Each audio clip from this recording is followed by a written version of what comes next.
புகழ் அனைத்தும் இறைவனுக்கே.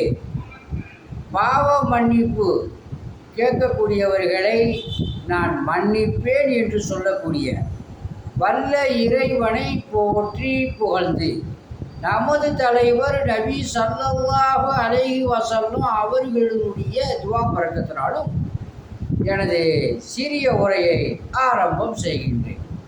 ஆன்மீக முறையில் ஓதிவிடப்படும் அல்லாஹுடைய மாபெரும் கிருபையை கொண்டு குணமாகும்.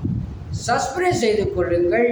அல்லாஹ் சுப்ஹானஹு வ தஆலா உங்களுக்கு சகல விதமான பாக்கியங்களை கொடுப்பானாக.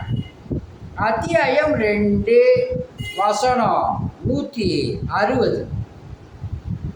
எவர்கள் பாவ மன்னிப்பு தேடி தாங்களை சீர்திருத்தி கொண்டு அவற்றை மனிதர்களுக்கு தெளிவுபடுத்தினார்களோ அவர்களை தவிர மற்றவர்கள் சாபத்துக்குரியவர்கள்.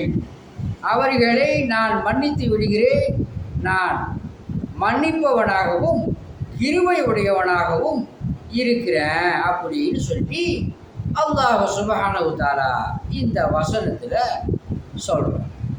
எக்ஸாம்பிள், பாவம் செஞ்சவர்கள் தன்னை தீர்த்திருத்தி கொண்டு அல்லாட்ட பாவ மன்னிப்பு கேட்கக்கூடியவர்களை நான் மன்னிக்கிறேன் அப்படின்னு அல்லாஹ் சுப்ஹானஹு வ தஆலா சொல்கிறார்.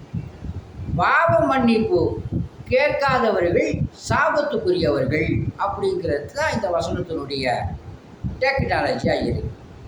அல்லாஹ் சுப்ஹானஹு வ தஆலா உங்களையும் என்னையும் பாவத்தை மன்னித்து சொர்க்கத்தை வாஜிபாக்கி நரகத்தை ஹராமாக்குவானாக. ஆமானுடைய பட்டோலை வலது கரத்தில் கொடுப்பானாக.